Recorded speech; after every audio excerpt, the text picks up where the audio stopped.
다니엘 선교사님 오셔서 아버지 말씀 선포하실 때 우리의 귀가 열려서 아버지 정말 그 말씀이 아버지 삶 가운데 마음판에 정말 생기게 하여 주시옵소서. 하나님 아버지 언제나 정말 그 동일하게 계신 정말 그 주님을 아버지 매 삶 속에서 하나님 정말 느끼게 하여 주시고 아버지 오늘도 정말 새 힘 얻고 정말 돌아가는 시간이 되게 하여 주셔서 아버지 정말 오늘 하루 정말 너무나도 감사드리고 모든 일들 가운데 정말 너무나도 정말 그 주님께 높이 올려드리기 원합니다. 아버지 정말 오늘 돌아가는 발걸음까지 정말 지켜주시는 정말 그 하나님 아버지 정말 그분을 정말 높이 경배합니다. 하나님 아버지 정말 이후의 순서 하나하나 가운데도 정말 주님께서 함께 주님 믿고 아버지 이 시간 감사하는 마음으로 예수님께 기도드렸습니다.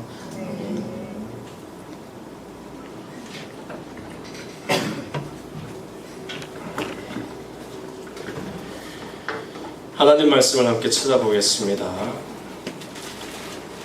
히브리서 12장 말씀. 히브리서 12장 1절에서 13절까지 말씀.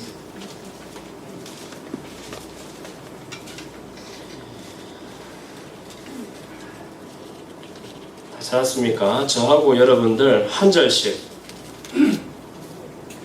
번갈아 가면서 읽도록 하겠습니다. 이러므로 우리에게 구름같이 둘러싼 허다한 증인들이 있으니 모든 무거운 것과 얽매기 쉬운 죄를 벗어버리고 인내로서 우리 앞에 당한 경주를 하며 믿음의 주와 동조의 당신이 예수를 바라보자. 우리가 그분의 기쁨을 위하여 십자가 참사 그런 잃지 아니하시더니 하나님보다 편안하시느니라. 너희가 피곤하여 낙심하지 않기 위하여 죄인들이 이같이 자기에게 거역한 일을 참으신 이를 생각하라. 너희가 죄와 싸우되 아직도 이기까지는 변하지 아니하고 또 아들들에게 권하는 것 같이 너에게 권면하신 말씀도 잊었도다. 일러스되 내 아들아 주의 징계하심을 경히 여기지 말며 그에게 꾸지람을 받을 때에 낙심하지 말라. 주께서 하나님을 잃지 아니하시고 그가 받아들이시는 분으로 채찍질을 시행했으니 너희가 참음은 징계를 받기 위함이라. 하나님이 아들과 같이 너희를 대우하시나니 어찌 아버지가 징계하지 않는 아들이 있으리요. 징계는 하나님 것이오니 너희에게 없으면 사생자여 친구들이 아니니라. 또 우리 육신의 아버지가 우리를 징계하여도 공경하였거든 하물며 모든 영의 아버지께 더 복종하며 살려 하지 않겠느냐. 그들은 잠시 자기의 뜻대로 우리를 징계하였거니와 오직 하나님은 우리의 유익을 위하여 그의 거룩하심에 청량하게 하십니다. 물론 징계가 당시에는 즐거워 보이지 않고 슬퍼 보이나 후에 그로 말미암아 연단받는 자들은 의와 평강의 열매를 맺느니라. 그러므로 피곤한 손과 연약한 무릎을 일으켜 세우고 함께 있습니다. 너희 발을 위하여 곧은 길을 만들어 저는 다리로 하여금 어그러지지 않고 고침을 받게 하라. 아멘. 할렐루야. 아멘. 옆에 있는 친구들에게 따뜻한 눈빛을 주고받으면서 이렇게 인사했으면 좋겠습니다. 예수님 안에서 친구를 너무너무 사랑해. 이렇게 인사합시다.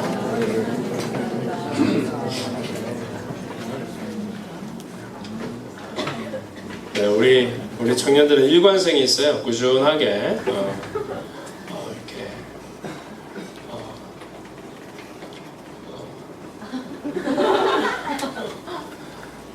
그래요. 다시 한번 자기가 지을 수 있는 가장 큰 미소를 서로 보내면서 또 손을 꼭 잡고 이렇게 인사합시다. 하나님이 친구를 너무너무 사랑하신데 이렇게 또 인사합시다.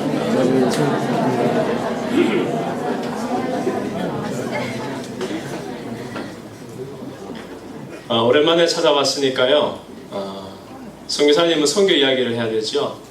근데 뭐 다른 교회도 아니고 우리 교회고 또 2박 3일 보는 사람들도 아니고 맨날 보는 친구들이라서 또 목사님 설교도 많이 들었고 그런 중에 안 그래도 고민이 많이 되었습니다. 왜냐하면 준비한 설교도 있고 또 제 역할이 이렇게 해마다 한번 이렇게 찾아오면 여러분들 기도하셨던 대로 우리 선교센터에서 또 마라나타 신학교에서 어떤 좋은 일들이 기쁜 일들이 있었는지 또 보고도 해야 되고 함께 나누는 것이 제 책임이기 때문에 그렇게 해야 됩니다만은 그렇지만 또 특히 다른 우리 성도들도 아니고 나하고 뭐 연배도 비슷한 우리 청년부 올 때마다 내 마음이 또 특별해요. 우리가 나이도 다 비슷하고 뭐 그렇기 때문에 특별히 또 한 가지는 우리 교회의 미래를 보고 싶으면 바로 여러분을 보면 되지 않습니까? 그래서 얼마나 요즘 신앙생활하기 힘들어요. 그 힘든 중에 교회를 정말 든든히 지키고 또 미래를 준비하는 여러분들 생각하면은 하나님 저는 이제 늘 생각하거든요. 설교는 내가 하는 것이 아니라 나를 통해서 하나님께서 여러분에게 전하시고자 하는 메시지가 항상 있다라고 저는 믿습니다. 그래서 하나님 우리 아이들에게 우리 청년들에게 어떤 말씀을 하시기를 원하십니까? 늘 기도하는 그런 마음 중에 있었습니다. 그런데 오늘 아침에 불현듯 하나님 이 히브리서 12장 말씀을 이렇게 생각나게 하시면서 다른 것보다도 정말 이 시대에 예수 믿고 예수 생명으로 살기 너무너무 힘든 이 시절에 우리 청년들에게 격려와 또 세임을 불러다 줄 수 있는 그런 말씀을 꼭 전하고 싶다는 그런 소원이 있었어요. 근데 소재는 주제는 모르겠고 소재는 죄입니다. 죄. 누구도 달가워하지 아니하는 소재. 또 왠지 오늘 본문 읽으면서 보니까 뭐 책망, 징계 이런 얘기도 나오고 별로 즐겁지 아니하는 그런 이야기. 그렇지만 정말 사실은 목사님이 또 근래에 늘 절절하게 지금 느끼면서 또 이렇게 기도하고 있는 그런 내용 중에 하나이기도 합니다. 함께 말씀에 비추어서 또 말씀의 은혜를 나누는 귀한 시간 되기를 주님 이름으로 축원합니다. 네. 살아있는 사람 아멘. 아멘. 죽은 사람 아멘. 죽은 사람 아멘 할 수가 없어요. 그렇죠? 근데 살아있는 사람 다 아멘 했는데 어떻게 여러분들이 살아있다는 사실을 알 수 있습니까? 숨을 쉬기 때문에 그렇죠. 심장이 뛰고 있기 때문에 심장 뛰어도 죽은 사람이 있대. 또 뇌사 이래서. 근데 여러분 생각도 하실 수 있으니까 뇌도 살아있어요. 그러니까 하여튼 밥 먹고 살고 하니까 내가 살아있다 말할 수 있는데요. 그렇지만 하나님이 우리를 지으실 때에는 전인격적으로 영과 육과 혼을 우리 속에 지으셔서 그런 특별한 하나님의 어떤 사랑의 대상으로 지으셨지 않습니까? 그렇기 때문에 밥 먹고 숨 쉰다고 살아있는 게 사실은 아니에요. 건강하게 살아있는 것 같지만 사실 이 자리에 혹시 우리 가운데도 이미 죽은 지 오래된 사람이 있을 수도 있다는 거예요. 그것이 꼭 뭐 남 얘기가 아니라 내 이야기도 될 수가 있다는 것입니다. 저는 요즘에 특히 근래에 와서 나는 뭐 목사기도 하고 선교사기도 하고 하나님 맡기신 여러 가지 사역들을 또 이렇게 감당하고 있지만 그런 거 이야기하기 전에 정말 내 속에 믿음이 있는가? 나는 과연 살아있는 사람인가? 나는 정말 하나님과 관계가 있는 사람인가 하는 것을 다시 한번 돌이켜보면서 정말 눈물로 가슴을 치며 기도했던 적이 참 많았었습니다. 근래에. 근데 오늘은 제가 경험했던 그런 것들을 여러분들과 한번 나누고 싶어요. 정말 우리는 살아있는 사람일까? 내가 맨날 노래하고 또 이야기하는 그 하나님과 내가 정말로 조금이라도 관계가 있는 사람일까? 하는 그 생각들이 우리 가운데 좀 필요하다고 저는 믿습니다. 성경 말씀을 다리고 달려가지고 이렇게 하나로 녹아내면 다름 아니라 이것은 하나님의 우리를 향하신 invitation card, 초대장입니다. 초대장. 초대를 왜 하느냐 하면은 누군가 왔으면 좋겠는데 그 사람이 와야 되는 줄도 모르고 아직 오지도 않았기 때문에 불러서 청하기 위하여 그 사람에게 보내는 것이 초대장이에요. 그러니까 하나님이 왜 초대장을 쓰셨느냐 하면 사실 쓸 필요도 없는데 하나님께서 저와 여러분을 지으시고 하나님의 뜻 가운데 품으시고 사랑하기를 원하셨을 때에 이미 우리 마음이 돌아서서 하나님과는 전혀 상관없는 그런 삶 가운데로 원래는 생명하고 축복하고 맛보면서 행복하게 같이 살자고 지어놨는데 그만 하나님을 등지고서는 제 발로 저주 속으로 사망 속으로 막 빠져들어가니까 안 되겠다 싶어서 돌이켜서 얘야 돌아와라 하면서 우리를 부르는 것이 바로 이 초대장이 되는 겁니다. 성경 말씀이 되는 거예요. 사람이 어느 정도로 영적으로 부패하고 타락하고 무지하고 무능력하느냐 하면 심지어 그 누군가가 완전히 그냥 일깨워주지 아니하면은 스스로 죄인인지도 알지 못하고 스스로 죽어가고 있는지도 모르고 그냥 그렇게 살 수밖에 없는 지경에 놓이게 된 것이 오늘날 우리 인류의 현주소라는 것입니다. 그래서 많은 사람들이 사실은 하나님 안에서 하나님의 복락을 누리게 지어놨음에도 불구하고 제 발로 죄의 길을 걸으면서 죄의 굴레를 덮어쓰고 하나님과 완전히 단절된 채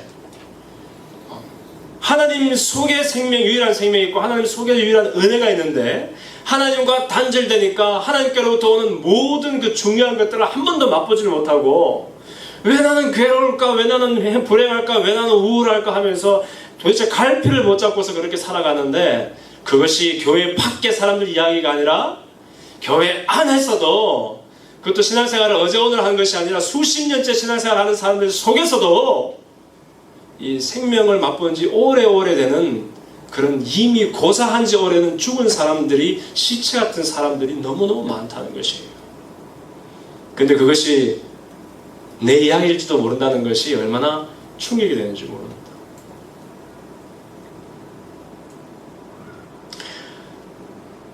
여러분 기도가 잘 됩니까? 여러분은 뭐 성령으로 늘 충만하니까 내가 알죠. 뭐 기도도 열심히 하고 찬양도 열심히 하고 또 예배 자리를 즐거워하니까 늘 이렇게 주일날 나와서 여러분들의 적들은 밖에서 자기 할 일 열심히 하고 공부도 하고 놀기도 할 때 여러분들은 교회 와서 섬기고 예배를 드리고 하는데 근데 여러분 정말로 하나님의 어떤 바로 곁에서 나와 동행하시는 것이 매 순간 느껴지십니까? 정말 여러분이 하나님 손에 붙들려서 지금도 정말 내 속에 내 안에는 생명도 없고 기쁨도 없지만 이상하게 성령님께서 내 안에 계시기 때문에 막 내가 기쁘다 내가 평안하다 하는 이런 것들이 막 흘러 넘치고 있는 중입니까 여러분? 아니면은 왠지 모르게 내 인생이 팍팍하고 이상하게 기쁨이 없고 교회를 들어오나 나가나 그냥 마음이 냉랭한 것이 내가 갈피를 못 잡겠다. 어느 쪽이 여러분의 지금의 주소입니까?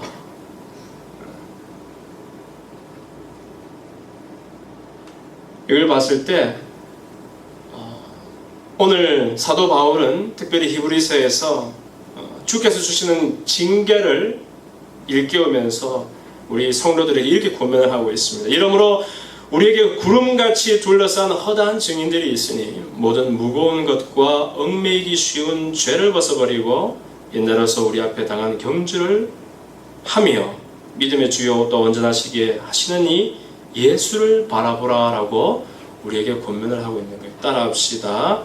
허다한 증인들이 있으니 그게 허다한 증인들이 있으니 죄를 벗어버리고 경주를 하며 예수를 바라보자. 이게 우리에게 도전하는 사도 바울의 어떤 음성이 되는 겁니다.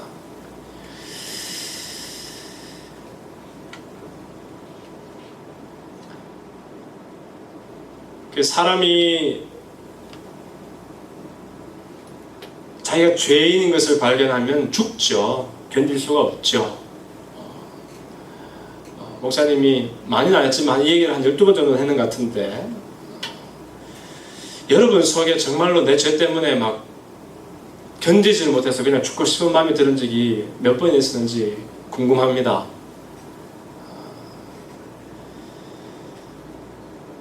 성경 말씀이 우리에게 주어진 까닭은 성경을 몽학선생이라고 그래요. 초등교사라고 그래요. 여기도 초등부 교사 있죠. 그 초등부 교사 말고 성경 말씀을 초등교사라고 그럽니다. 그 까닭은 뭐냐 하면 고등교사는 아니고 초등교사예요.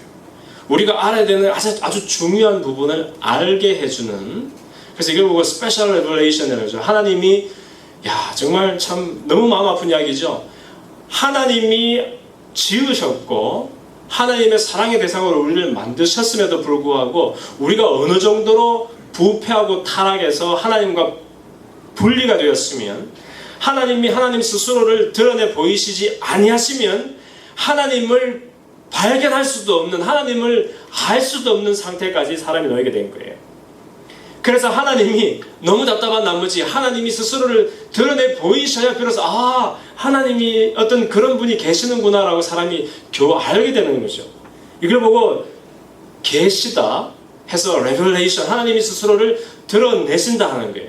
근데 일반 계시는 뭐예요? 자연의 아름다움을 통해서, 사람의 양심을 통해서 이렇게 하나님이 누군지는 모르지만 하나님 같은 분이 계실 거야 이렇게 믿게 되는 것이 일반적인 계시라 한다면, 하나님이 특별히 하나님의 음성을, 말씀을 담아서 우리에게 하나님 스스로를 드러내 보이시는 것이 이게 특별한 계시, 스페셜 레벨레이션입니다. 그러니까 이 성경 말씀이 이게 왜 주어졌을까? 왜 사람이 이렇게 책을 많이 써가지고 우리를 괴롭히나 하는 것이 아니라, 이 성경 말씀이 없으면 우리가 도대체 어디에서 왔는지, 왜 사는지, 어디로 가는지도 모르고 그렇게 그냥 살아가게 되어 있다는 거예요. 그래서 성경 말씀을 쭉 보면은 하나님이 하나님 스스로를 계시하십니다. 계시하는데 그 까닭이 두 가지가 있어요. 첫 번째는 뭐냐면은 하나님을 알게 하는 거예요. 하나님이 무엇을 알게 하냐면 하나님의 사랑과 우리를 향하신 하나님의 계획을 알게 하십니다. 그러면 두 번째 목적은 뭐냐면, 그렇게 해서, 그럼 그 목적이 뭐냐 하면은, 그렇게 해서 잃어버렸던 하나님의 자녀들이 우리에게 돌아오도록 하시기 위해서 이렇게 많은 성경 말씀을 남겨놓으셨다는 거예요. 믿으시면 아멘. 아멘. 그럼 여러분이 성경 말씀을 읽어야 되는 거예요. 그 읽을 때 어떤 일이 생기냐면, 갑자기 성품이 그냥 고와지고 지혜로워지고 성적이 올라오고 이런 게 아니에요. 성경 말씀을 읽을 때, 여러분들 경험했는지 모르죠? 읽을 때 하나님을 알게 됩니다. 근데 알고 으스다라고 알게 되는 것이 아니라, 진짜 알게 되면 내가 죄인인 것을 깨닫게 됩니다. 두 가지예요. 딱 두 개밖에 없어요. 첫 번째 뭐라고요? 하나님을 알게 됩니다. 하나님을 발견하게 되는 거예요. 이전엔 몰랐어요. 왜냐하면 하나님이 하나님 스스로를 드러내 보이시지 않으면 우리 알 방법이 없는 거예요. 그런데 성경 말씀을 읽으면서 역사 속에서 하나님께서 어떻게 우리에게 말씀하신지를 듣고 하나님 살아계신다는 것을 아는 거죠. 특별히 그분이 나를 사랑하신다는 것, 나를 향하신 계획이 있으시다는 것을 깨닫게 되는 거죠. 그런데 거기서 그치면 안 되고, 우리 청년들은 그렇게 성경 말씀을 읽을 때에 무엇을 발견하게 되느냐면, 내가 죄인인 것을 깨닫게 된다는 것입니다. 따라서 내가 죄인임을 깨닫게 됩니다. 그런데 이 체험이 여러분 가운데 있었느냐 말이에요. 물어보는 거예요. 지금 이 체험이 있었느냐 말이에요. 하나님을 모르면 차라리 몰랐지, 하나님이 정말로 하나님이신 것을 알게 되면 그때부터 그 순간에 그 사람은 이제 죽게 되는 겁니다. 왜 죽게 되느냐 하면, 하나님의 놀라운 사랑, 내가 죽어야 되는데 내가 죽는 것을 참아 볼 수가 없는 아버지 하나님께서 나에게 생명 주기 위해서 대신 죽고 싶으신데, 죽고 싶어도 죽으실 수가 없는 거예요. 하나님이 어떻게 죽으실 수가 있어요? 완전하신 하나님께서 지전무상하시고 무소부재하시고 그러하신 하나님께서 어떻게 죽으실 수가 있단 말이에요? 죽을 몸도 없어요. 완전한 영원하신 분이시기 때문에. 그리고 그 하나님이 일부러 내 대신에 연약한 사람의 몸을 일부러 입고 이 땅에 오셔가지고, 많은 사람들은 한번 살아보겠다고 태어나지만 예수님은 처음 순간부터 우리 대신에 죽기 위해서 태어나신 분, 그분이 나를 위해서 십자가에서 찢기시고 흘리시고 죽으시기까지 아버지의 우리를 향하신 사랑을 증명해 보이시는 거예요. 프루브 하는 거예요. 프루브. 근데 그 사랑을 그냥 이렇게 막연히 그냥 이해하는 정도가 아니라 정말로 제대로 알게 되면, 인식하게 되면 그 순간에 사람은 꼬꾸라지고 그래서 그만 죽게 되어 있습니다. 그 죽는 경험이 없었던 사람은 내가 단언하건대 아직까지도 회개를 경험한 사람들이 아닙니다. 성경 말씀해 보니까 심지어 그 탁월하고 놀라운 지식에 휩싸여 있었던 그 사도 바울도 다메섹에서 예수님 만나는 그 순간에 꼬꾸라지게 되는 거예요. 그러면서 정말 자기의 적나라한 죄악된 모습을 바라봤을 때, 오호라 나는 공고한 자라, 누가 사망의 법에서 나를 건져내리오라고 그렇게 부르짖어 절규하게 되는 겁니다.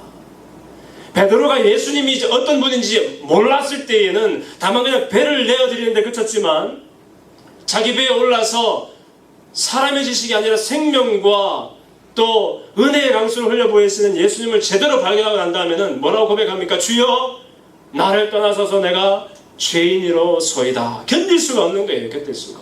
너무너무 당연하고 자연스러운 반응이에요. 그 많은 무리들이, 수천 명의 무리들이 베드로의 그 무식한 어부 베드로의 설교를 들을 때에 그 이전에는 강팍해진 마음에 예수를 모르고 예수를 저주하던 그 사람들이 정말 자기를 위하여 죽기 위해서 이 땅에 오셨던 예수님의 그 사랑을 체험하게 될 때 그만 그들이 이구동성을 하는 말이 무엇입니까? 우리가 어찌할꼬 하나님의 아들을 내 손으로 주겠다는 것입니다. 견딜 수가 없어서 그만 죽게 된 거예요. 근데 여러분, 우리가 정말로 내 죄 때문에, 나의 그 극악무도한 죄 때문에 한 번이라도 가슴을 치면서 통회하고 정말 회개하고 싶어도 회개되지 않는 이 그냥 아예 죄로 그냥 쌓여가지고 이렇게 살아가는 무기력한 내 모습 때문에 통회하고 했던 그런 기억이 있습니까, 여러분? 없다는 거예요.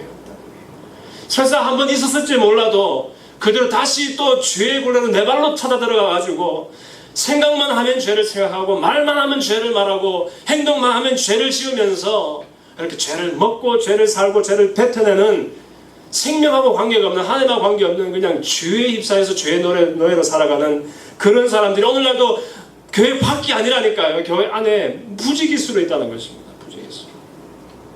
그러니 하나님은 생명이시고 하나님은 능력이신데 우리 하나님의 자녀된 성도들에게는 능력이 없는 거예요. 능력이. 다른 능력, 세상을 변화시킬 능력이 아니라 내 속에 있는 죄를 이길 힘도 없는 거예요. 없는 거. 그러니 여러분들이 하고 싶은 그 모든 것들이 다 안 되지. 내가 다 알지. 하고는 싶어요. 말씀도 깊이 묵상하고 싶고 기도도 정말 뜨겁게 한번 해보고 싶고 기왕 시간 써서 이렇게 교회까지 와서 예배드릴 것 같은 기왕이면 한번 정말 그냥 내 속에 있는 걸 다 그냥 주님 앞에 내려놓고서 정말 뜨겁게 예수님 만나고서 완전히 팔자가 새롭게 되었던 그 사마리아 여인처럼 눈물로 한번 뜨겁게 기도하고 싶은데 예배가 안 되는 거예요. 예배가. 하나님께 문제가 있습니까? 도대체 누구에게 문제가 있습니까? 그런데 이 대목에서 사도 바울은 우리에게 일깨워주는 것이 네가 잘못해서도 아니고 하나님에게 문제가 있어서도 아니고 다름 아니라 우리가 밥 먹듯이 반복해서 지었던 그 죄가 우리를 얽어매고 있어가지고 그 죄의 사슬을 벗어나지 못해서 오늘도 무기력하게 그렇게 살아가고 있다는 것을 우리에게 말해주고 있는 거예요. 나는 내가 그렇게 극악무도한 죄인이라는 것을 깨달을 때마다 소스라치게 그냥 소름이 돋으면서 놀랍니다. 목사기도 하고 성사기도 하지만 내 속에 또 다른 괴물이 있는 것 같고요. 내 힘으로 어찌하지 못하는 그냥 죄에 아예 눌려가지고 생명을 나누어져야 될 사람이 내 스스로 그 죄의 굴레를 벗어던지지 못해서 무기력하게 살아가고 있는 모습을 보면서 얼마나 놀랄 때가 한두 번이 아닙니다. 여러분, 우리가 하나님께로 한번 돌이키고 싶고 정말 하나님을 뜨겁게 살아가고 싶은데 안 되는 그런 모든 것들은요, 우리가 알게 모르게 반복해서 지었던 그 죄들이 우리 속에 또아리를 틀고서 우리의 영혼을 그냥 잠식하고 있기 때문에 도무지 생명이 어디에서 와서 가는지 알지 못하는 그런 영적인 total depravity, 희망이 없어요. 완전히 그냥 어둠에 붙들려서 어둠의 노예처럼 살아가고 있기 때문에 그런 것이라는 것입니다. 그래서 우리는 이제 어떻게 해야 됩니까? 이제 어떻게 해야 됩니까? 우리 힘으로는 어떻게 할 수가 없어요. 그래서 날마다 우리가 성령을 이야기하고 성령을 인정하고 환영하고 모셔드리는 것이 바로 거기에 있습니다. 회개 우리 힘으로 됩니까? 안 돼요. 기도 우리 힘으로 됩니까? 안 돼요. 하나님 말씀 읽을 때 이해는 되지만 이 말씀이 나하고 상관이 있습니까? 없어요. 그것은 하나님께 능력이 없어서가 아니라 우리 가운데 성령의 역사가 없기 때문에 그 모든 것들을 가능하게 만드는 성령의 능력이 우리 속에 흘러가지를 않는 것입니다. 아까 뭐라 그랬죠? 성령은 하나님의 우리를 향하신 초대장이라 그랬죠. 이 초대장을 우리에게 쓰실 때에는 하나님이 약도도 그려주시고 시간, 장소 이렇게 초대하는 모든 것들을 상세하게 기록해 놓으셨고, 그러면서 그 초대에 응하는 사람들에게 어떻게 그 잔치 자리에 올 수 있는지 방법도 자세하게 설명을 해 놓으셨어요. 그러면서 하시는 말씀이 술 취하지 말고 술 취함으로 방탕하지 말고 성령의 충만함을 받아라라고 말하고 있지 않습니까? 이것은 우리 특별히 오순절주의, 순복음 우리 성도들이 더 잘해야 되는데, 왜냐하면 우리는 성령의 역사를 믿고 성령의 역사를 강조하기 때문에. 근데 대신에 성령에 대한 오해가 있을 수 있어요. 성령으로 충만되면 마음이 막 뜨거워지고 즐거워지면서 막 신바람이 나고, 그래가지고 뭐 하는 일마다 막 잘 되고, 그래가지고 그냥 뭡니까 막 축복의 통로가 되고, 그래가지고 막 뭐 많이 가지고 많이 높아지고 하는 어떤 그런 것이 아니라, 성령은 철저히 하나님의 초대가 진짜 초대가 되게끔 곁에서 도우시는 역할을 위해서 보내주신 것입니다. 그래서 삼위지만 한 하나님이잖아요. 성부 하나님, 성자 예수님, 또 성령 하나님. 위는 three persons, 서로 다른 하나님, 다른 인격으로 보이지만 이 삼위가 모여서 한 하나님을 이루는 것이, 하나님의 우리를 향하신 뜻을 이루시기 위하여 우리 곁에 보내셔서 곁에서 도와 그런 일이 가능하게끔 만들어주시는 역할이 바로 성령님의 역할이 된다는 겁니다. 그러니까 사실은 우리가 예수님을 믿는 것도 우리 힘으로는 불가능. 그랬죠? 하나님은 저쪽에 계시는데 처음부터 우리가 스스로 하나님을 등지고서는 어둠의 길로, 죄의 길로 그냥 빠져들어가는 거예요. 죽어가는 거예요. 그러니까 일부러 누가 건지지 않으면 절대로 우리 스스로는 돌이킬 수가 없는 것이 우리 상태인 거예요. 근데 우리가 그러한 우리가 예수님을 믿고 하나님을 섬긴다는 것 자체가 뭐냐면 우리 힘으로는 그게 불가능해요. 성령님이 우리 마음속에 감화와 감동을 주실 때 비로소 예수님이 믿어지는 겁니다. 우리는 예수님 믿는 사람들이죠. 예수님을 구세주로 믿는 사람 믿음으로 아멘 합시다. 아멘, 아멘. 근데 이 믿음이 우리 힘으로는 불가능한 거예요. 성령님이 우리 가운데 오셔서 조명하실 때에, 감화하실 때에 가능한 겁니다. 근데 그것뿐만이 아니라 방향을 돌이켜서 이제는 하나님께로 한 걸음 한 걸음 나아가는 모든 여정이 우리 힘으로는 100% 불가능한 일이고, 그렇지만 성령 안에서 100% 가능한 일이 되는 겁니다. 그러니까 여러분들이 혹시 이 가운데서 다만 몇 명이라도 영적인 무기력, 침체, 이런 것들, 실패감을 맛보고 있는 사람들이 있다면 지금 이 순간이 바로 우리가 성령님을 인정하고 또 환영하고 모셔드려야 되는 중요한 순간이라고 저는 믿습니다. 이 기도를 이렇게 되는 거예요. 하나님, 내가 죄인인 것을 내가 알았으면 좋겠어요. 다니엘 목사님 얘기하는 것처럼 내가 죄인인 것을 진짜 알면 내가 죽게 된다는데 그 아는 거라도 먼저 했으면 좋겠어요. 왜냐하면 죄인인 걸 아는 건 다만 머릿속으로 아는 게 아니거든요. 난 죄인이야. 그렇지. 내가 나를 보니까 죄인이야. 이 정도는 아는 게 아니에요, 여러분. 진짜 절절하게 나의 죄에 대해서 인식하게 되면 죽게 되어 있다니까요. 다 그냥 막 바다를 똘똘똘 구르면서 견디지를 못해가지고 죽게 되는 것이 바로 죄에 대한 인식입니다. 인식하고 또 인정하고 하면은 그때부터 죽게 되는 거예요. 근데 하나님, 내 힘으로는 이것도 불가능해요. 왜냐? 밥 먹듯이 죄를 지었으니까. 밥 먹듯이.